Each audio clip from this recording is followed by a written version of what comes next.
Chef লক্ষ্য ফুকনৰ অসাধাৰণ প্ৰতিভা। সৃষ্টিশীল মনৰ এগৰাকী চেফ লক্ষ্য ফুকন।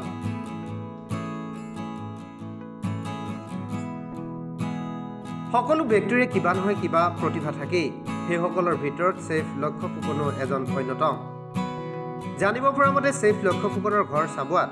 প্ৰায় 15 বছৰ ধৰি তিনিচুকীয়াৰ পদুমী ৰিজৰ্টত কৰ্মৰত চেফ লক্ষ্য ফুকনৰ আছে এক অসাধাৰণ প্ৰতিভা। শাক পাচলিত চেফ লক্ষ্য ফুকনৰ হাতৰ পৰশত জীপাল হৈ উঠে তেওঁৰ অংকন।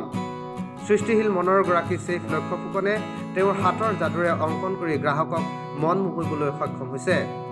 উল্লেখযোগ্য যে ইংৰাজী নৱবৰ্ষৰ আদৰণি জনাই তৰমুজত অংকন কৰা দৃশ্য আছিল আকৰ্ষণীয়।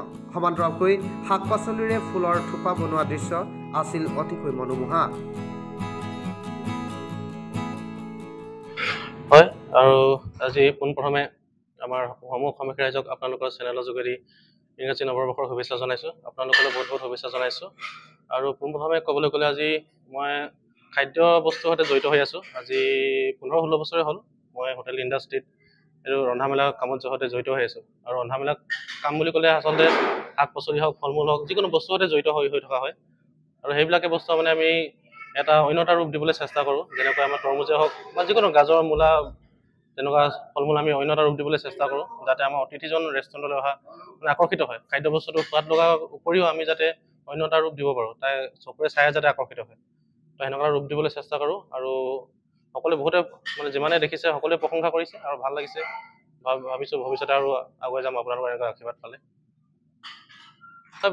ফল মূল হওক, শাক পাচলি হওক, যিকোনো বস্তু, গাজৰ হওক, তৰমুজ, মূলা, ওলকবি, আমাৰ সদায় মানে ব্যৱহাৰ হৈ থকাই মানে শাক পাচলি হয়, বস্তু হয়, এইবিলাক কাটি কাটি মানে অন্য এটা ৰূপ দিবলৈ চেষ্টা কৰোঁ। যিকোনো হওক, জীৱ জন্তুৰ আকৃতি হওক বা আপোনাৰ ফুলৰে আকৃতি হওক, এনেকুৱা ধৰণৰ। তৰমুজত দেখা পাইছোঁ যে আপুনি বিষ্ণুপ্ৰসাদ ৰাভা, ডক্টৰ মনমোহন সিং। চেষ্টা কৰিছোঁ বৰ্তমান মই, আৰু সম্পূৰ্ণ হ'বলৈ বাকী আছে এইটো মানে ফেচ অংকন কৰাটো। এনেই বা ফুল চুলবিলাক অলপ হেৰি হয়, সোনকালে হয়, কিন্তু আমাৰ ফেচটো অংকন কৰিবলৈ যথেষ্ট মানে সাধনা কৰিব লাগিব আৰু নিজৰ সৃষ্টিশীল মন এটা থাকিব লাগিব।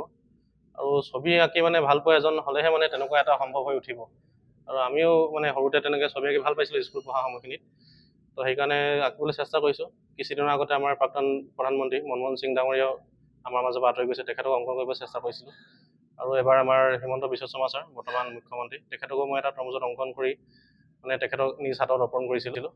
আৰু বিভিন্নজনৰ তেনেকৈ সমল ব্যক্তিক মই অংকন কৰিব চেষ্টা কৰি আছোঁ আৰু কৰি যাম ভৱিষ্যতলৈ। তিনিচুকীয়াৰ পৰা ভাগ্য Kalita report, first news Assam.